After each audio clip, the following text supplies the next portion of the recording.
Welcome to my Resto Shaman talent tree guide for TBC Resto Shaman Arena. I'm going to be going over a few different builds here and explaining each of the talents, why they're good, what they do. They're pretty basic, but yeah, I'll just go over each one and hopefully you'll get a good understanding of what build you want to go with. So I'll start with the one that I go with, which is here. So 5 out of 5 Tidal Focus, reduce the mana cost of healing spells by 5%. Very good. 5 to 5 Totemic Focus, reduce mana cost of totems by 25%. People are going to be killing your totems all the time, especially when you get to higher rating.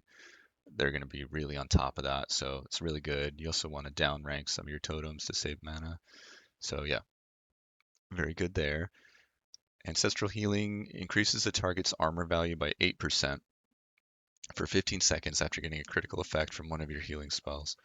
You don't crit too often, but if you're getting Title Mastery, which you are here, you get a little more crit, so it's basically an extra trash debuff at the end of the day. 8% armor value, not that much, but it's still decent. So we get that. Nature's Guidance, increase your chance to hit with melee attacks and spells by 3%. Really the melee, I mean not the melee, really the spell hit 3% is the spell hit cap for casters in TBC. So you get that and you're golden. You're not over hit cap from jamming and enchanting. You're not under hit cap, you're right there. So it's really good. 70% chance to avoid interruption caused by damage when casting any Shaman healing spell. Very good, definitely a must. And when you have Earth Shield on yourself, it increases that uh, chance to ignore spell interruption by 30%. So it puts you at 100% chance when you have Earth Shield on yourself. Very good for living. The radius of your totems is increased by 30 yards. Very good. Obviously, reduces the threat generated by healing spells. That doesn't do anything, but reduces the chance your spells will be dispelled by 30%. Not always useful if you're facing Rogue Druid, for instance. Just anything that can't dispel, it's kind of a wasted talent. But if you're playing ladder, you're going to face a lot of priests, well, maybe not a lot of shamans, but you're going to be facing people that can dispel your stuff. So you need it. You need it. You don't want your bloodlust getting dispelled immediately. Mages also dispel. You don't want to getting its spell stolen right away. So yeah, you need that. If you're playing ladder, I mean, there's a ton of counter specking, counter gearing you can do, but overall ladder, you need it. Restorative Totems increases the effective mana spring and healing stream by 25%. It's solid, and you need it for Mana Tide. There's an argument to not go this because, I mean, a lot of the time you're using Poison Cleansing Totem or they kill your Mana Tide right away, but there's so many games where you use Healing Stream or Mana Spring and you get a good Mana Tide off that just totally changes the course of the game, and I think it's good, especially if you're good at positioning your totems well. Nature Swiftness makes your next nature spell with a cast time less than 10 seconds instant. Very good. Nature Swiftness Healing Wave is great. Nature Swiftness Chain Lightning is great. Let's see. Focus Mind reduces the duration of any silence or interrupt used against the shaman by 30%.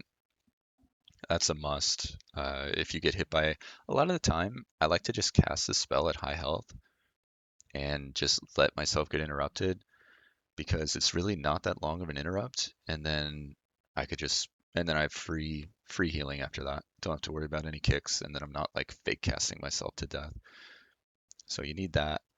And Purification increases the effectiveness of your healing spells by 10%. Really good. Just really good healing throughput throughout every every game you're playing. So solid. Nature's Guardian.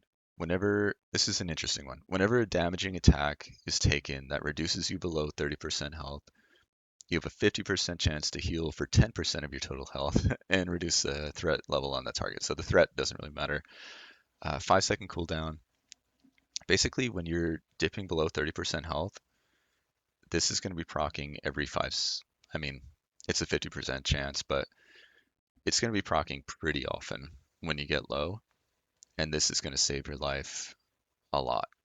So you definitely want, I mean, you can take like a point or two out, but having 5 out of 5 is really good for survivability. Mana Tide, summons a Mana Tide totem, lasts for 12 seconds. It ticks every 3 seconds, and it restores 6% total mana every 3 seconds. So it's just, yeah, good mana regen. If you get away behind a pillar, you're going for a drink, you put Mana Tide down, you drink, you could easily get to full mana just from doing that. Nature's Blessing increases your spell damage and healing by an amount equal to 30% of your intellect. So this is something that scales as you get better gear throughout the expansion.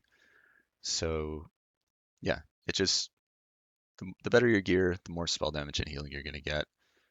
And if you're playing with a pally, for instance, if you have kings put on you, that increases your intellect, which increases your healing, your damage, your mana, all that good stuff.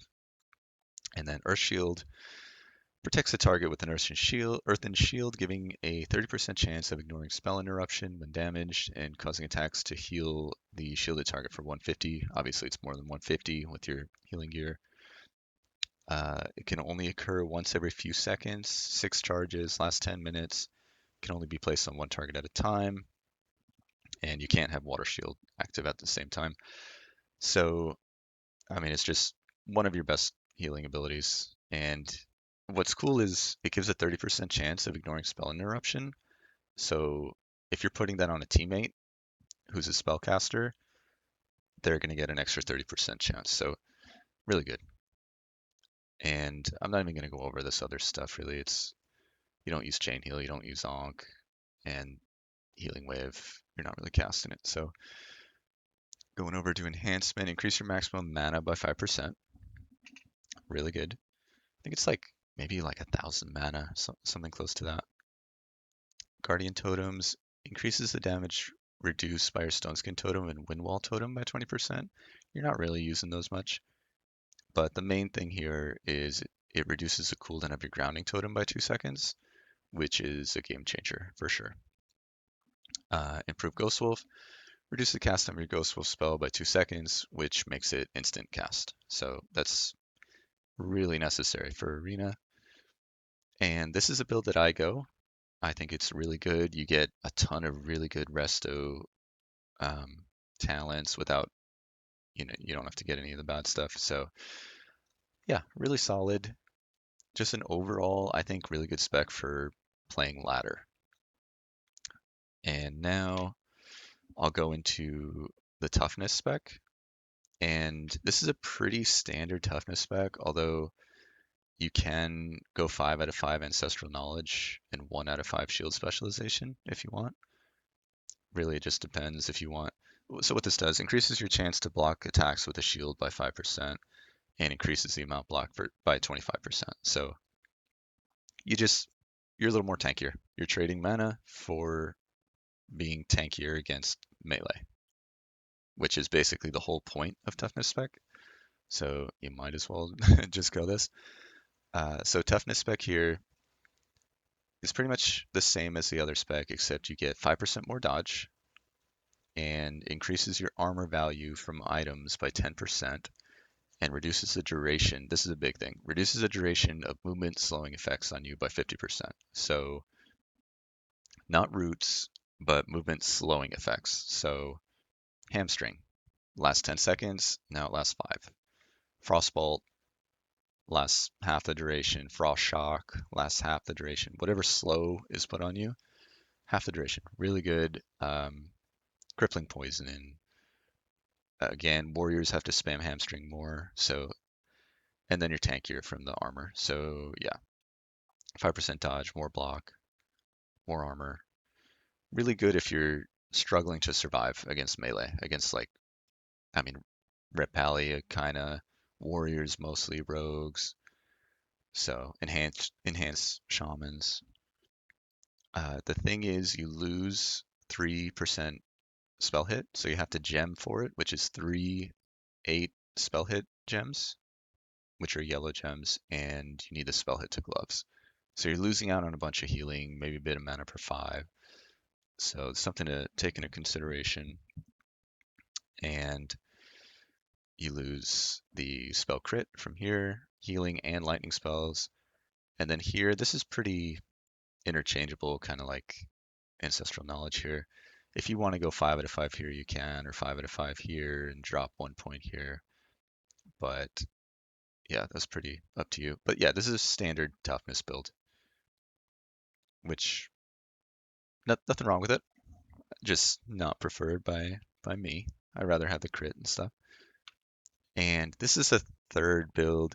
You don't really see this very often at all, but what this is you get 5 to 5 convection, reduces the mana cost of shock, lightning bolt, and chain lightning spells by 10%. So that's pretty good. And you also get elemental warding. This is a main thing. Reduces damage taken from fire, frost, and nature effects by 10%. So frost mages, I mean, if you happen to face a fire mage, nature effects, Ellie Shaman, for instance, Moonkin, even Resto druids. So, I mean, it's just another way of being tankier instead of toughness. Instead of being tankier versus melee, you're tankier versus casters. So, yeah, those are the 3 builds. And then, of course, with this one, you're also missing the spell hit, so you're going to have to gem and enchant for it.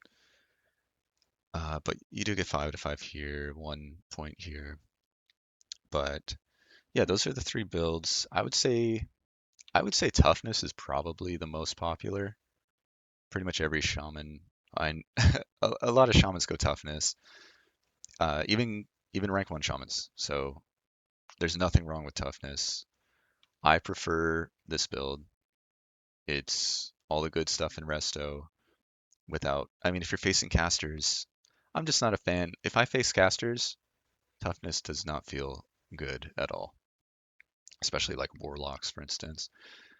So yeah, I just like having the more healing. I like having extra crit on my healing and lightning spells to proc ancestral healing, and um, if I'm going for like damage with an NS chain lightning or something.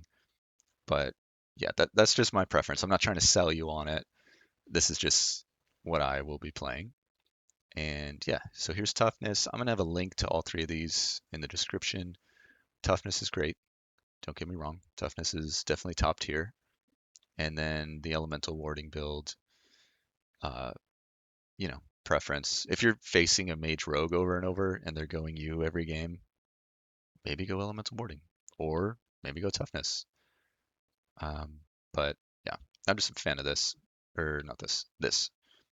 When playing with a rep pally, I feel like I can really utilize all this stuff. I think maybe playing with a warrior, maybe maybe toughness is just as good or whatever. But I think toughness is a pretty good standard build.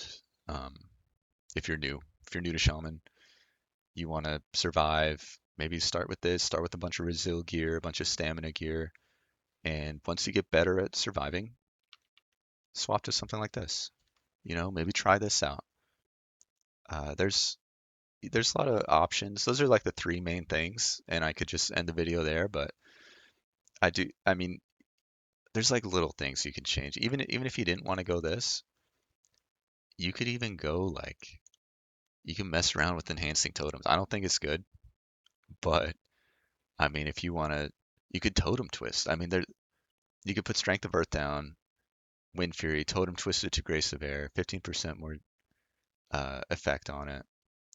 There's little things you could try, and there is a healing wave spec. You could try it out.